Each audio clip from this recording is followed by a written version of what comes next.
Hello বন্ধুরা, শুভ দুপুর।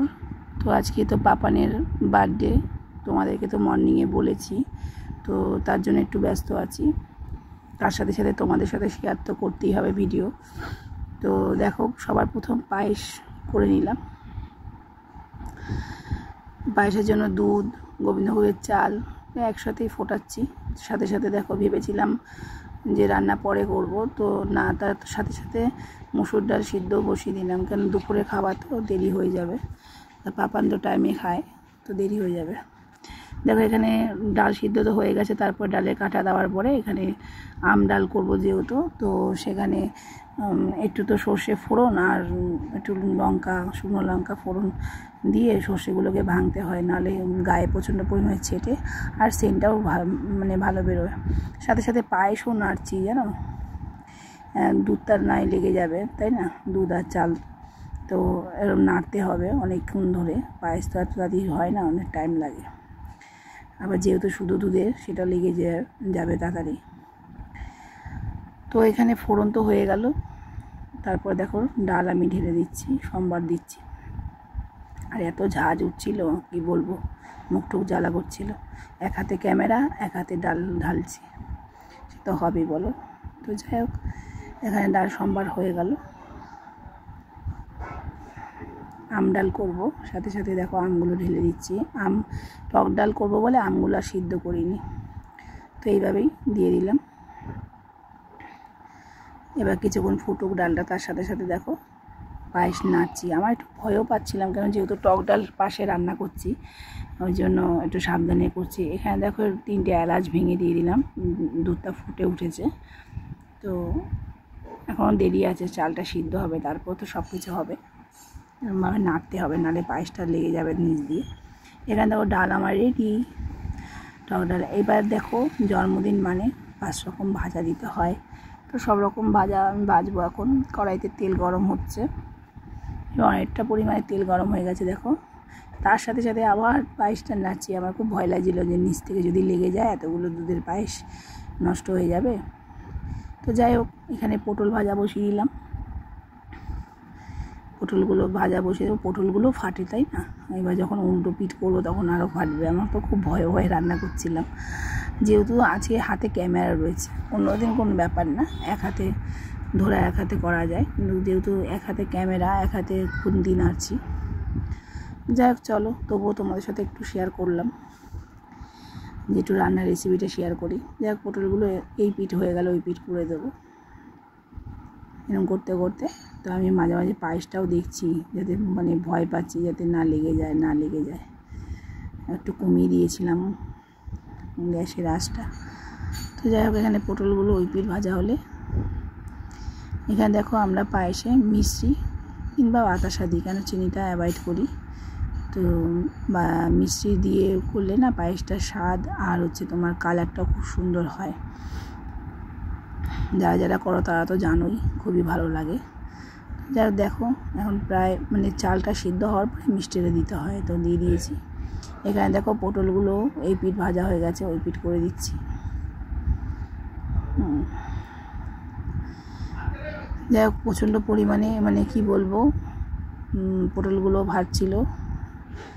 এবার আস্তে আস্তে ভয়ে ভয়ে নাড়ছিলাম, নাড়তে তো ওদিকে আবার পায়েসটা আবার নাড়ছি, ভাবছি কখন লিখি না যায়। যাই হোক, এদিকে আবার পটল ভাজা হওয়ার পরে কুমড়ো ভাজাটাও বসিয়ে দিলাম। কুমড়োটা ভাজা হচ্ছে। কুমড়ো ভাজার পরে দেখো, আবার পায়েসটা আমি নাড়ছি। হ্যাঁ, আমি ভয় পাচ্ছিলাম, পায়েসটা যদি লেগে যায় কি হবে। ভেবেছিলাম যে আগে রান্নাটা পরে করব, আগে পায়েসটা করব। তো ভাবলাম যে দুপুরে খাওয়ার দেরি হয়ে যাবে বলো, তাই জন্য বসিয়ে দিলাম দুটো ওভেনে দুদিকে। ওদিকে বেগুন ভাজাও বসিয়ে দিয়েছি। কুমড়ো ভাজা হওয়ার পরে আবার পায়েসটা নাড়ছি। পায়েস তো নাড়তেই হবে, নাহলে লেগে গেলেই মুশকিল। এবার শুধু দুধের তো সর পড়ে দেখো, এখানে ভাজা হয়ে গেছে। এবার কাঁকরোল ভাজা বসিয়ে দিয়েছি। আবার পায়েসটা নাড়তে যাচ্ছি। রান্না করতে করতে খুব টেনশন হচ্ছিলো, পায়েসটা কখন নাড়বো, কখন না লেগে যায়। যাক, ভগবানের কৃপায় ঠিক আছে। চলো, এখানে দেখো মাছ ভাজা বসিয়ে দিয়েছি। তার সাথে সাথে এখানে দেখো ভেবেছি যে কিছু একটা কাটিং করব, তাই ভাবলাম এটা টেডি বিয়ারই করে, ছেলে যেহেতু পছন্দ করে। তো যাই হোক, দুটো বাটিতে দেখো করেছি, একটা ছোট একটা বড় করতে হয়। তো এটা গরম গরম ভাতে করতে হয়, নাহলে ভাতের সাথে ভাত লাগে না। দেখো ধোয়া উঠছে। এবার লাস্ট টাইম বললাম, বাবাই তুই এক কাজ করে আমার হাতে একটু জল দে, জলের ছেটা দিয়ে দিয়ে ভাতটাকে চাপছিলাম, নাহলে না আমার ভাত আমার হাতের সাথে উঠে উঠে যাচ্ছিল। তো এরকম করার পরে দেখো এবার ছোটোটা করব। এবার গরম করতেই হবে, গরম ভাতে না করলে না এটা হয় না, ঠিক হয় না। মানে আমি যখন উল্টে যখন আবার সাজাতে যাব তখন ওটা হয়তো ভেঙে যেতে পারে, সেই কারণের জন্য গরম গরম ভাত করতে হয়।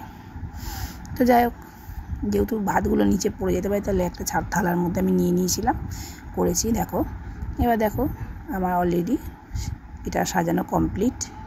তো আমি এটা রেখে দেবো কিছুক্ষণের জন্য, জমানোর জন্য, যাতে জমে যাবে। তার সাথে সাথে দেখো মাকে বসিয়েছি রান্নাঘরে। মা এটা মাছ ভাজার সাথে সাথে মাথাটা ছেড়ে দিয়েছে।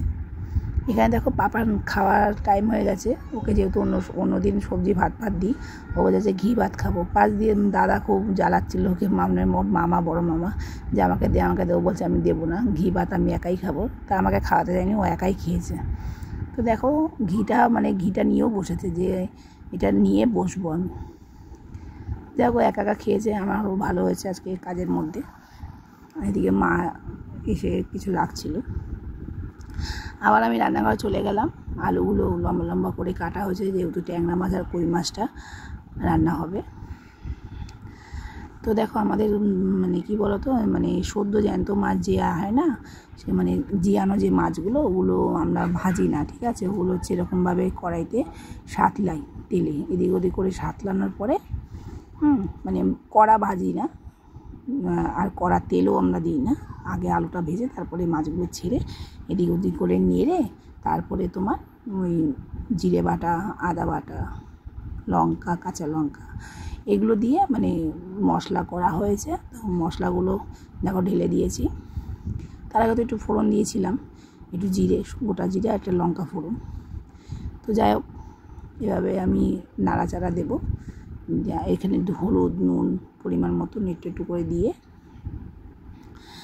তো যাই হোক নাড়াচাড়া দিয়ে এবার একটু লঙ্কার গুঁড়ো দিয়েছি, কেন একটু কালারটা আসে যায়, অল্প ছিটা।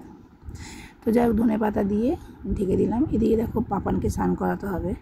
এবার একটু কাঁচি হলুদ বাটছিলাম, যেহেতু শিলে লঙ্কা মাঝে মাঝে বাটা হয়, আমাদের মিক্সি তো হয়, শিলও হয়, কোনো পাতা বাটা হলে শিলে বাটা হয়, জন্য শিলে আর বাটিনি, তাই আমি থেতেই দিয়েছি।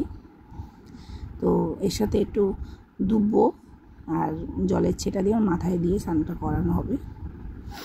তো যাই হোক এবার হয়ে গেল, রেখে এবার পাপানের সাথে দৌড়বো। তার আগে আমি মাছটা একবার দেখে নিচ্ছিলাম যে হয়েছে কিনা, মাছের আলু সিদ্ধ হয়েছে কিনা।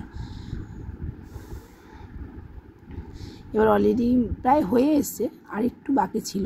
তো যাই হোক পাপান ওদিকে তাড়াহুড়া করছিল, যেহেতু ওর খাওয়া হওয়ার সঙ্গে সঙ্গে ও স্নান করতে দৌড়ে। তো একদম লো ফ্লেমে আমি রেখে গেলাম মাছটাকে ঢেকে।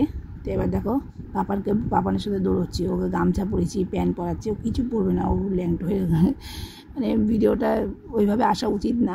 তো ওকে আমি বলছি, ও যাই হোক লাস্টে এখন এইভাবে হাঁপ ওকে তুলতে হলো। মা বলেছে যা আমি একটু স্নান করে দিই। তো ও বলছে কি দিদা কি দা, মা বলছে এগুলো কিছু না, ও প্রচণ্ড পরিমাণে করছিল। তো যাই হোক আবার রান্নাঘরে চলে আসলাম, আমটাকে সিদ্ধ বসিয়ে দিয়েছি। সিদ্ধ বসানোর পরে আমটাকে ভালো করে সিদ্ধ করার পরে, চাটনির আম এটা, হ্যাঁ, অল্প একটু চাটনির জন্য করতে হয়েছে। এবার ফোড়নের জন্য দেখো সর্ষে লঙ্কা ফোড়ন দিয়েছি, ফোড়নটাকে সর্ষেটাকে আবার ভেঙে দিলাম। এবার আমগুলো না এর মধ্যে একটু সিদ্ধ করা যে আমগুলো জল ঝরানো, সেই আমগুলো এর মধ্যে একটু ছেড়ে এদিক ওদিক করে নাড়াচাড়া করবো। একটু কি বলতো, একটু কালার না আসা অবধি ওটাকে ফাটিয়ে গেলাম। তো দেখো নাড়াই চাড়িয়ে, তো হালকা পরিমাণে একটু জল দিয়ে দেবো। জল দেওয়ার পরে তারপরে দেখো একটু হলুদ, একটু নুন, এটা একটু স্বাদ মতন দিতে হয়। দেখো নুন একটু হলুদ দিয়ে দিলাম, আবার একটু নেড়ে চেড়ে একটু ফুটতে দিলাম। তারপর দেখো আমটা কি বলবো, এত পরিমাণে টক ছিল, মানে কিছু বলার নেই, সেই লেভেলের টক। তো যাই হোক, টক বলে কি আর ছেড়ে দেবো, তো তার সাথে সাথে আমি লড়াই করে যাচ্ছি। আমি তো এরকম দেখো ঢাকনিতে 4 ঢাকনি দেওয়ার পর তারপরও আরও দিয়েছি চিনি। তো যাই হোক, অবশেষে মিষ্টি হয়েছে। আমিও লড়াই করে গেছি যে তুই কতক্ষণ টক বেরোবি, আমিও চিনি দিয়ে যাব। তো যাই হোক দিলাম, এ দেখো দিয়েই যাচ্ছি। হ্যাঁ, প্রচণ্ড পরিমাণে টক ছিল আমটা, প্রচণ্ড পরিমাণে। দেখো যাই হোক, চিনি দিয়ে নাড়াচাড়া দিয়ে মিষ্টিটা প্রায় এবার আসলো, মানে আয়ত্তে আসলো মিষ্টিটা। তারপরও একটু টক লাগছিলো, আমি আবার একটু চিনি দিয়ে দিয়েছি। হ্যাঁ, যাই হোক অবশেষে চাটনিটা ভালোই হয়েছে। দেখো একটু জেলি টাইপের হয়েছে।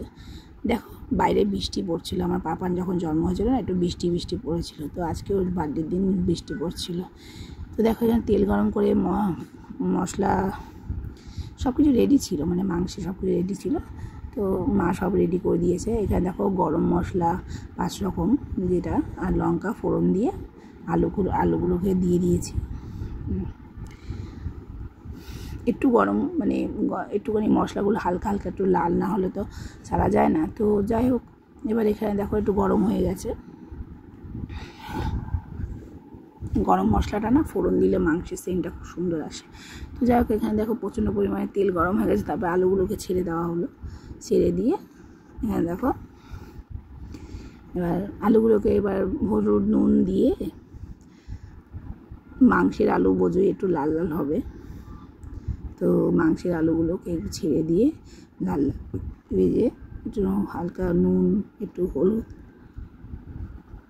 দিয়ে নেড়ে ছেড়ে একটু লাল হয়ে গেল। এবার একটু ভাজি। তো একটু ভাজার পরে মাংসগুলো এবার ঢেলে দিলাম। মাংসগুলো প্রথমে একটু সাঁতলে নিতে হয়, অনেকে ভাজা করেও নেয় হালকা একটু তেলে। তারপরে দেখো আস্তে আস্তে পেঁয়াজ টমেটোগুলো ছেড়ে দিলাম। আমরা পেঁয়াজ বেটে দিই না, এভাবেই করি।